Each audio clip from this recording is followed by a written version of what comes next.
Looking through the crystal ball, can you picture this? And it isn't sabotage. Ciao and welcome to Gio's Paintbrush, where all it takes is 5 minutes to be blown away by one of the world's greatest artists. In today's show, we're going molto grande in Italiano, taking on Michelangelo Buonarroti's iconic sculpture of the biblical David at the Accademia in Florence, Italy. With the possible exception of Da Vinci's The Last Supper in Milan and Michelangelo's own ceiling of the Sistine Chapel in Rome, Michelangelo's David may be the most recognizable piece of art in the world.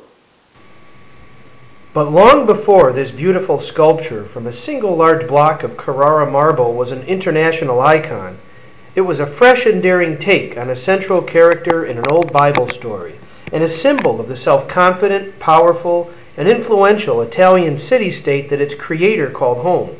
This piece means a lot to me, because when I saw Michelangelo's David in person for the first time 2 summers ago, I realized how our world today is a direct descendant of Renaissance Italy, in spirit, in attitude, and in core beliefs. And unlike our Renaissance ancestors, I think we spend too little time exploring how we came to be. Michelangelo, the master of the Italian Renaissance, was a gifted painter, sculptor, and architect, with a resume that would be the envy of any artist in any era and from any culture. The stunning painting covering the ceiling of the Sistine Chapel, the Last Judgment on the altar of the same, the fluid Pietà in St. Peter's Basilica, the very dome atop St. Peter's Basilica, and of course his cocky, youthful, and vigorous David, capturing the optimism and energy of the Renaissance like no other work.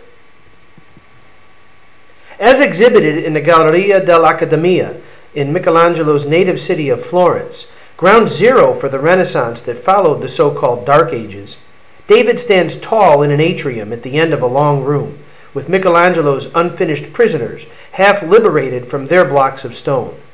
Rick Steves calls the space a temple of humanism, and it's an apropos description. Upon reaching David, one is struck immediately by 2 things. First, its size, standing about 17 feet atop a 6-foot pedestal.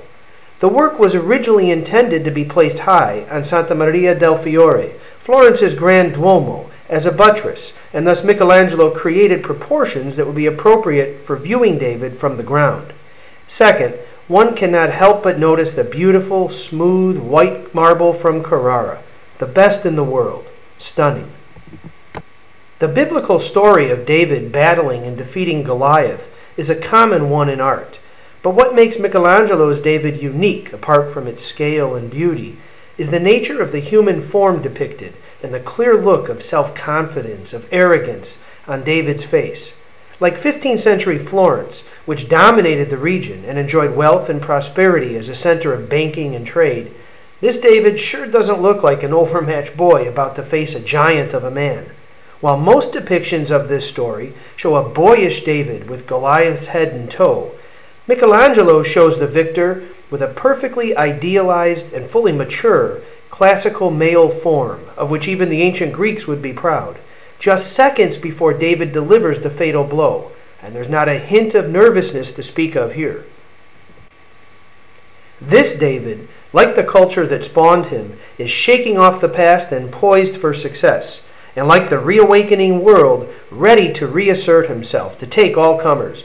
And the unifying of a centuries-old religious theme with the humanism of the ancients in a single beautiful piece, well, it's the best definition I've found of what the Renaissance was all about.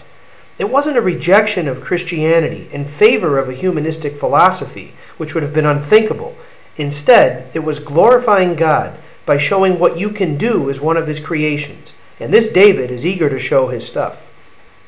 You know, I really think that the heart of every modern man and woman, the heart of every modern city, from my hometown of Chicago to major urban centers around the world, beats right here in Florence and in Michelangelo's David. Seeing David in person was like seeing where I came from, where we all came from. It reveals much about the spirit of the time and how we transitioned from isolated, impoverished, and fragile lives, spread out in small settlements around Europe, struggling for survival, to lives that could include art and beauty and education, and a simple belief that we can use our reason and our imagination to improve things, not just for ourselves, but for each other. One day, Dana and I will pay a visit to this David again. Thanks for joining us. I couldn't picture it like I could when I was 4, and it's picturesque. Doesn't hurt me anymore. Can you picture it? Can we love each other more? And the picture gets so much clearer than before. Can you picture it?